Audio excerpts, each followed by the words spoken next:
Hello and welcome back to another episode where we're looking at my track 7 on my upcoming album, Cornucopia. Before we begin, if you do like the track, you can pre-save the album below. You can also check out the merch, which is also below. And like, subscribe, leave a comment on what your favourite song has been so far.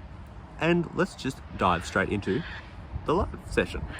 I'll admit, I ran out of computer space when I was recording this, so this is my third take on this now. So bear with me if I gloss over some things, because I feel like I've spoken about everything already. And I'm losing my mind, but let's dive right into it anyways. So here is the bass for the track. It's a real sort of textured sort of thing. And then we jump forward a bit just to see that.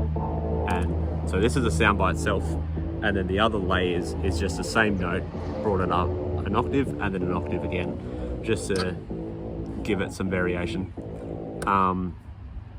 which is, you know, my favorite boy Vital, doing most of the heavy work. And then I've got a limiter on here which I've been using to automate vocals. I've been doing that recently on tracks, so that way I can do automation on the volume, not vocals. Don't know why I said that before.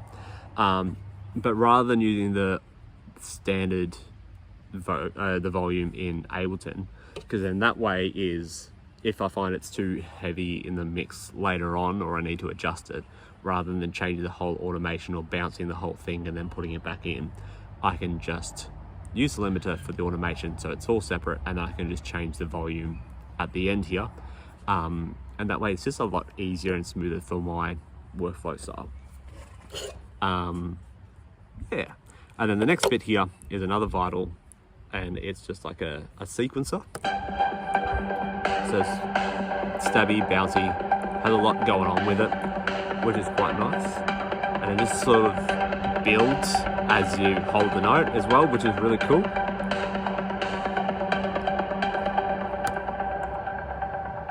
It's a bit of fun. And then the one below it is the same thing but reversed. Don't know why I did that. But yeah, that's sort of it. And then this is it with the tail of the reverb, and then sort of real punchiness of it. And then those two together come together here at the end of the track. And they do a kind of feeling to it, which is, you know, sort of the climax to the track, if you want to call it that.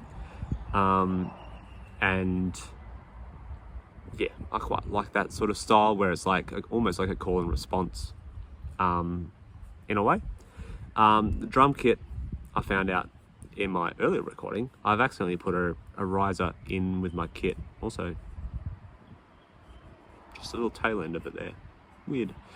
Yeah, obviously I put that in there accidentally, forgot about it, because you'll see later on, I've got 3 other risers in the track. This is a bit of a strange one, if you ask me, but oh well. But here's the drums. It's a bit more of a naturalistic drum kit, if you want to call it that. Not as standard for me, but you know, I try to keep it interesting, keep the listener on their toes. And it's got a couple of different effects and stuff going on. And then there's a little bit of a kind of thing before that big drop bit. But otherwise, yeah, it's pretty simple drums. Always try to keep the drums simple. I don't want to overcomplicate it, because I don't want it too much going on in a way. I want the other instruments to be able to do that. You know, that's probably why I make house music. Anyways, looking at the vocals now. So this was provided by a friend of mine, the Musea. I don't know if that's how you pronounce it. I've only ever seen it spelt, but sorry if I said that wrong. Tee. But he gave me a vocal pack a while ago, that occasionally I've been putting into tracks. So an example of that would be the Matrix that I did a little while ago with Levend. I put in one of the vocal samples from that, which was a bit more of a an ambient sort of one, so that's sitting back in the mix. But yeah, he's provided me a whole bunch of stuff, and they're really cool sort of vocals that he's done. Alright, my video cut off, so I don't know where it's gotten up to, so hopefully this lines up. But back to the vocals. So we've got some R's, and we've got some more stabby stuff. So all of this was in one audio file that I've chopped into different sections, and then chopped further, which you can see later on in the track. So we've got that little bit there, and then all together in this chopped up bit.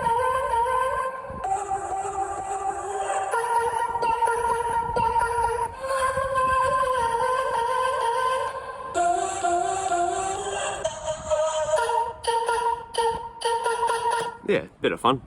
I'm going to speed this up because I'm running out of space and I've got an episode to film still. What am I going to do?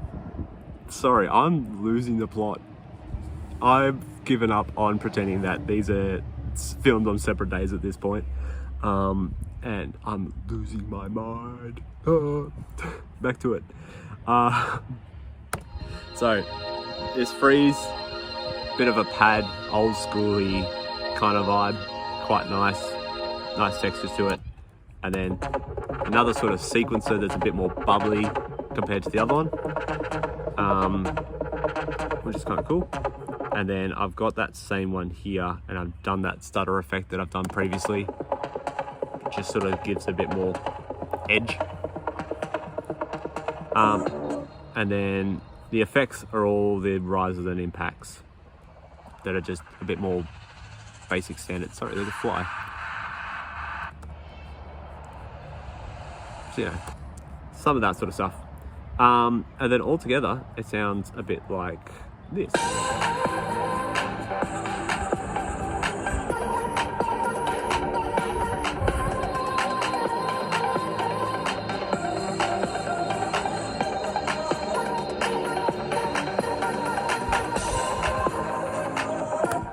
But yeah, that's kind of the track in a hasty, speedy way. I don't know how long this episode's gotten to in the end because all my audio and video stuff keeps stopping. But yeah, I hope you enjoyed this episode.